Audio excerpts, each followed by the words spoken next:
So for teams that go manor or maybe more towards suburbs, you're gonna get your boots on the ground, maybe less than. I can already see Rated Squad hanging out, trying to get over to manor. But for the teams that own power, not a single soul contesting SSD. No one wants to chalk their tournament. It's just not worth it at this point. And I think when we snap that Q&A as our teams are getting hot early, and I think this Fade's team has been contested by Picnic every single time. And I think Fade Squad has come out on top almost every single time, at the very least the last couple maps. So we'll see if history repeats itself there.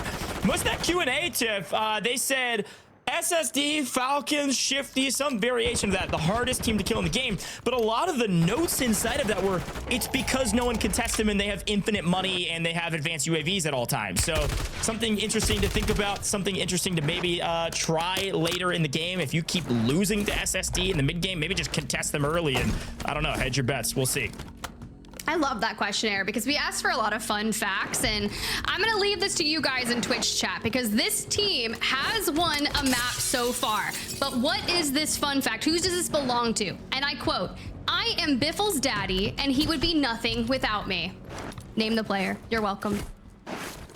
I'll wait, don't worry, chat. No, it's okay. That was super Evan, and I was really shocked when I heard that. But regardless, on board with Picnic, Oakboy, and Scripta here in Riverside, this squad has been getting into those early tussles, so electing to throw down with that recon drone over to Fades in Tappa to maybe provide some information and allow Picnic and Scripta to go for an angle that would be otherwise unavailable. You can already see Picnic here to the left of Oakboy waiting for the push. Yeah, that Q&A forum brought out some interesting answers, so we'll have some more notes for you at home. But yeah, Super Evan apparently proving that thus far, but Oakboy trying to enact some revenge. Fades on the inside, can't grab an angle, and unfortunately, yet again, just not great timing. Couldn't get through the window to help out his teammate, and now Scripta, again, having to just dive out of here, get out of this fight as fast as possible, because Oakboy is basically dead in the water. All right, well, Picnic in the Googe, and we'll check in back with that later. Scripta across the way, able to go immensely quick to get over there. But for this gulag right here, Oakboy, looks like we're in trouble. Potentially Scummin on the opposing side. I lied, it's Rudy. Scummin's way out in Narnia. Rudy already hits the damage onto Oakboy, brings him down to 5 HP, and immediately starts challenging. Oh, what? Oakboy just couldn't figure out where his opponent was. I don't know if it was the sound of the Molotov masking the footsteps or what, but just gets obliterated. And oh, that's brutal. I'm seeing several teams go to the gulag early. I see Aydan headed to the gulag early. I saw almost the entirety, if not the full team of Jowo with Jace headed to the gulag early. This is already heating up, and we just got started here in map number 3. As Exact and SitRep try to figure out what the heck they should do as they restabilize back onto the map this time. Trying to figure out where to go from here. A lot of teams down at the bottom of the leaderboard or near the bottom of the leaderboard that shouldn't be there on paper. This team, Team Tommy, needs a big map to get right back into contention. And looks like they're going to be contested potentially on this high ground. But high ground is fantastic, especially early, to gain some information. You can see some of those flares when people get their buybacks. You can see some of those flares when people are doing some of the recons. And they're making a wide wrap all the way over to where Watch Waldo is.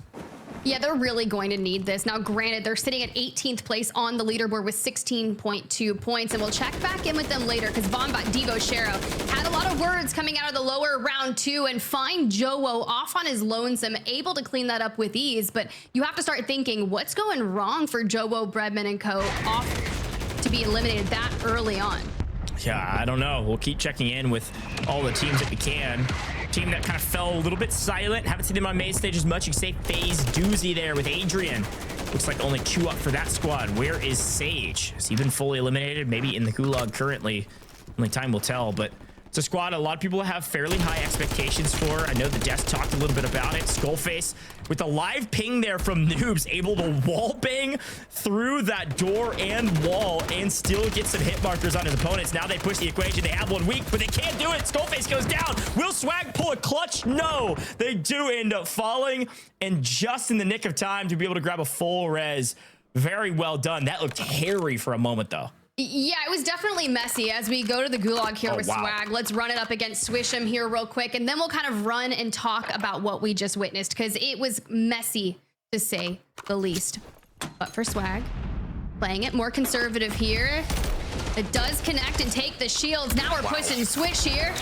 Smoke to disengage. Here comes the rope. Who's going for the zip? I don't know. Swish, though, makes the play, and Swag able to bring it on through. Hopefully, Adrian can do the same. Yeah, life of the map was on the line for that if Adrian were to lose this one as well. This is Zepp on the other side. Last map winner, Adrian, certainly with the advantage. Zeppa evens it up, though, and does barely get the win there. That would have been brutal. Adrian had the bulk of their cash, 8 grand in pocket, leaving the Gulag. Swag only had 1,800, so that does allow that team to fully restabilize. Adrian loses that. It's going to be very, very difficult. But hey, Shaded Step, again, this OP Mark squad cannot get a hold of this higher quality lobby. They had their way with lower bracket round 2, and they can't get anything going here in the regional finals. Head back to the Gulag. OP Mark trying to save his team from relegation down to LCQs. All right, well, OP Mark loses, fully eliminated. Now we have to see, can Shaded Step make it on out? But you've got Unrational on your opposing side, an early shield crack coming through, and well, now they're bouncing around, and Unrational shows just why he's that far up on that elimination leaderboard. It's gonna be Reed Boyd looking for a major comeback here, and well, if you're gonna land in pop-off power on the outskirts, you may own it. Gets one buyback for now, and OP Mark does have enough cash to drop here as well and get Shaded Step, so full regain, inevitable. Yeah, it looks like they are free and clear to kind of relocate back into pop-off and try to regain to some semblance of stability. They have been struggling this whole map and frankly this whole tournament thus far, this round of the tourney, but a nice restabilization. Again, Adrian had all of the cash and now Swag carries all of it at now 14k. Gonna buy some potentially gas masks and everything in between that they need, and actually they're gonna spend it all here on UAVs. No, a loadout. I was about to say, what cost that amount? Did he buy 3 UAVs that fast before the fire sale? No, gonna get a loadout because none of them have weapons. They all need it. Gonna get everything they need to restabilize, get right back into the mix, and try to take a fight. Well, here's a team I'm excited about. Here's the stabilization, but on the opposing side, we had just seen Super Rev, and gotta look at them all locked in. They're also in pop of power, so that'll be quite interesting to see them make a play here. But back to Industrial we go. And things were looking good for the regain, and all of a sudden, not so much. Yeah, and I think it actually is entirely on the back of Super Reven's team. This Super Reven team, you can see it squad 2 as we see the new circle close in. Pop-Off still technically in zone. We're actually headed nearly dead center of the map, likely maybe around a cargo finish or somewhere in between. Kind of that blank space on the map between cargo and Pop-Off. Oftentimes we'll have a decent amount of circles in there, so watch out for that one as well. But this Shaded Step team can't get anything going. Wherever they go, wherever they try to stabilize, they get ripped down. They were free in Pop-Off for about a minute and a half, and then several teams relocated back up here knowing that SSD had kind of vacated a little bit of a power vacuum spot where people could kind of restabilize, find a spot to hold out for these next couple zones because they don't know exactly where it'll end. But more fights on the edge of zone. This team playing a totally different game of Warzone than most. They are hunting the edge of zone consistently. Unrational, a top fragger, and it's paying off. 5th place currently here, Tiff. Yeah, this is a nice position here to gatekeep these opposing squads just across the way. Foul Nets is unfortunately going to fall for Team Swish'em, but it opens the door for Scummin to join alongside Unrational to look to 2v3 squad number 29, Stemper, Zen Purity, and Crafty. And the way we're just looking to break this down, we can 2v1, and obviously that player just anchoring from the back is going to allow some suppression here for Scummin, but the smoke and the drop down is inevitable. Now, let the C4s do the trick. We knock Stemper, and unfortunately the C4 doesn't connect, but that's fine. Trade from distance, but they don't have the velocity or the range to clean him up, which means dongy can come in and clean up the opposing team. They begin to run. It's a 3v2 edge of zone. Zone's closing, albeit very slowly. dongy gonna try to catch them in rotation, and I'm getting word from production. Were you wondering if OP Mark was still alive? Well, they're gone. Fully wiped out of this lobby, still near bottom of the leaderboard. Things not going well for them after a massive success in lower bracket round 2. Speaking of lower bracket round 2, this squad did quite well and had words about when are we gonna get scrims? Like, when can we start working on those things? Well, Shero on 4 elimination, Vonbot in the Gulag, and we gotta get Devo back into the fray here over at Condos, looking for a rotation in. The heavy hitters of the lobby just currently sitting in, I believe, 3rd place overall. have found some eliminations to kick things off, but are now contesting here with your map 2 winners. Yeah, they're making map 2 winners look silly. Quick breakdown of Zeppa, Levi flying back in, trying to figure out where to land at this point as his team is fully eliminated, and Believe trying to just pick up a couple free kills maybe up in the crane, huh?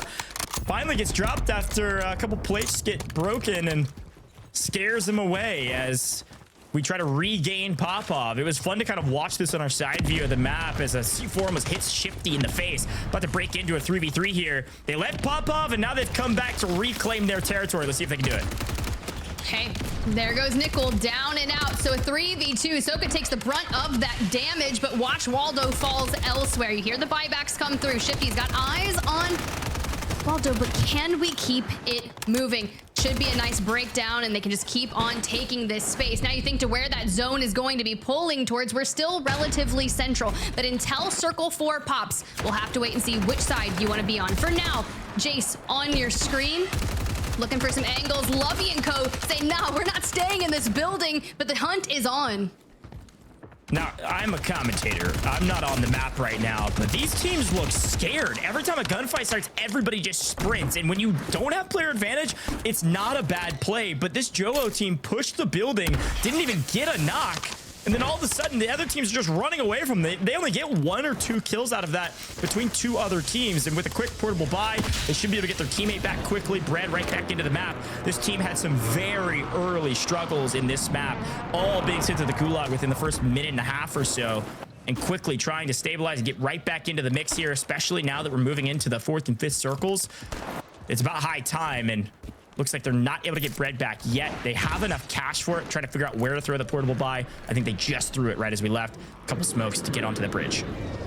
Well, here we are with Team Huskers looking for a rotation of their own, sitting in 24th place overall, 12 placements outside of locking in that ticket to the global final. Now, granted, all of our players that do not qualify today will drop down to the last chance qualifier, but you'd like to lock your ticket in now. But getting a look at where that circle is pulling to, this is going to be challenging. And I say that because you have the waterway kind of straight through the middle, and you have to decide which side of the map do you think it's going to pull to. Yes, Cargo has technically more playable space, and well, looks like SSD is choosing to fight from pop-off power towards the Cargo side, expending streaks along the way. Folks at home, if you didn't see that down at the bottom while we're dissecting the map, you can head over to youtube.com/Call of Duty. The map always on for you to view alongside it. And between games, it's a leaderboard. So you'll have a ton of info at your fingertips over there on YouTube. If you're watching with us here on Twitch, don't have to leave. Just open them both. Check it out. Get some more intel as we're talking about it. But back into the action at hand. Biffle on top of the high ground position. This is what they want to hold. This is what they start to call win con, or win condition, is having high ground, middle of zone, knocking teams out, as Color Squad likely headed straight to the lobby. Okay, Biffle hits the crack, looking for that. Toph, though, came in from that lower round 2. Had some really solid plays throughout that series, but for now, Shifty inside the building. C4s for openings, just trying to lay their sights onto one of these members, and man, we are just trading positions. This guy's inevitable, and unfortunately, Squad 33 does fall. You could just spend hours YouTube videos watching this team breaking down their strategy. They consistently and always are able to isolate ones and get player advantage when it's a 3v3, 2v1s inside of those team fights. A beautiful breakdown yet again of another squad to show why they're one of the top teams today. But we're gonna head over to Old Town here. This is that south side of the circle, kind of right dead center of Old Town. Some of these teams gonna have to rotate in here as our next zone closes. Tommy's team needs a big one. They are the furthest team out of this zone currently on the side of Old Town, and there are 1, 2, 3, 4, 5, 6 teams in their way as they try to rotate in. Here's a quick look at that map view. Again, you can do it on YouTube. Look at the rotation they now have to make. The pull goes Cargo. It's about exactly where I said it was going to be, right in between Popov and Cargo. Majorly though inside of that Cargo POI. Everyone on the Old Town side, Tiv, is going to have a brutal rotation.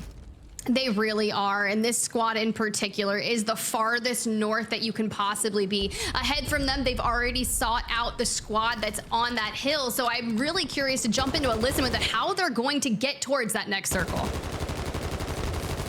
We're gonna need to smoke far right, bro. We're gonna need to smoke up far right. How far right, go? Smoke in the front. No, one's far right. One's far right. I just got. We just gotta go left now, I guess. Yeah, we gotta take the birth and go over. Go. Hop in. There's gonna be loot at gas station. There's gonna be loot at gas station. You can go for a load at gas station. Hop on gas. Get that loot, gas. There's hella loot. There's also another PDS in garage. We might just have the PDSs. You have another PDS, right? You can I got PDS or something. I dropped a mask. Yeah. Yeah, in the PDS's corner. Clear comms, Tiff, and you can hear Nick Cool even in death calming out some really good strategy there, making sure to loot up, getting more PDSs, anything they need to get loadouts at. Unfortunately, a bad play. They tried to push out right, thought it was free. Nick Cool made the call, they followed it, and unfortunately Nick Cool lost his life. Luckily, didn't lose the whole team, but we hopped straight into another team fight. Another one that has to go their way. Aydan's squad getting ripped apart over and over again, and they are back to the lobby again. We might not see Aydan make global finals if they keep this up. Halfway through the tournament, they are down on that leaderboard and they fall in 29th place. Tommy's team in 19th place, falling in the kill feed, so we'll have to check in with them and see if maybe one of them can make it on the long game. At the end of the day, we got 28 squads here in map number 3, Circle 5 closing. We are just moments away from a 1.4x multiplier, and I honestly wouldn't be surprised if we start going down to our top 15 or so teams after this. But for now, Waldo still alive, trying to make that smoke play occur, only has a Guardian that I see, which is not going to be of use here. And as soon as we resurface from the water, we just get our head ripped off by the team that was inevitably gatekeeping them originally. Tiff, quick note, by the way, we're about to move into the 7th circle. There are 52 players alive. What are we talking about? Sure, there's some cover and cargo, but everyone holding on with razor thin margins to try to get some semblance of a multiplier. And you can see these numbers dramatically dropping. I like this play from Team 40, a team that barely made it here. 46 players up, and they are going to PDS and let these other teams wipe each other, because just in that small sentence, 10, 12, 15, nearly 15 people have dropped off this map, and more continue to follow, as now Tommy, last alive for his team, has to make some heroic plays, try to make it. They've made it top 20, but they're trying to make it at least top 10, and he has nowhere to go.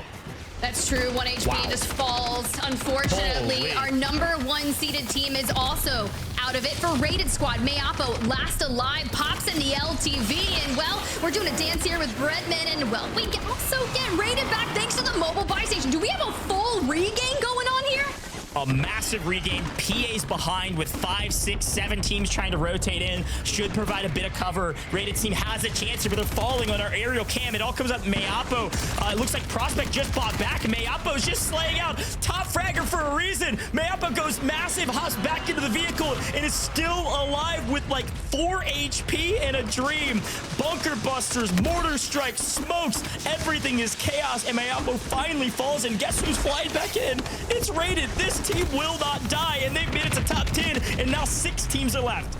We're just holding on for that 1.8x top 5 multiplier. One more team has to fall to make it go through. Mutex to the mobile buy we go. Smoke comes out too late, gets ripped by Sunny. Braxton's team still up. Unfortunately, Rated does go out to gas, but you do have that Omit NA roster still alive as a 3 team. But you check up to the hill, and it's all sniper glints. We've got to contend with this. Someone has to get Brawlik off the car 98, because we got 2 of the best snipers in the game right here. Full team of 3 on WinCon. They have position. They've got a vehicle to play with. They see the rotation from Gabe and Flank's team. They perfectly read them. Go with the car and C4s. They gotta make a play now. Gabe Kuhn, Rookie of the Year. Will he make the play? No. Huskers follows up. 1-2. Now has a chance to win it all. Omit NA down below. The team that barely made it to the stage, except down below with them. And this squad, all 3 up on high ground, rotating down into both these teams. I can only imagine, as Jackal does get eliminated,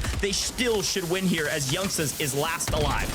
Oh, they get the regain, bro. Are we pulling Jackal back into it? Let me just go ahead and see this, because they're looking for a breakdown on Omit NA. They finally get Omit Youngstas out of here, but now accept Sunny in this 3v2.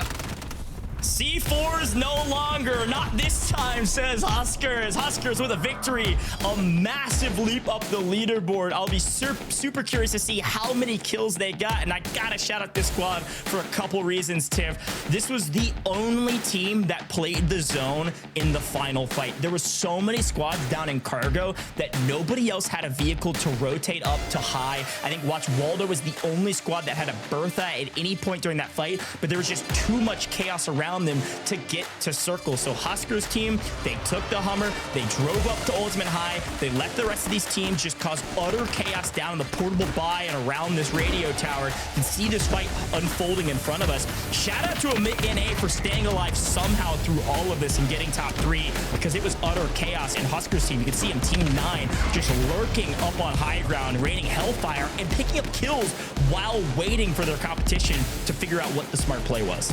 It is based off the mini-map in the upper left-hand corner. They took all the space in the north. You've got a vehicle, you've got rocks and cover, using the hill to work with, and then you just see the glints come out, and they're able to put that pressure on. Now you also have Team Blast that's looking for that wrap alongside of them, but Huskers immediately throws their vehicle and their attention over to it, leaving Jackal to try and suppress the opposing 2 squads. Then they start regaining. Maybe the call comes in and says, hey, we need some reinforcements for this fight to clean it all up, and that just gives them enough time to really reset and keep that attention forward. But at the end of the day, it's all control all day for them.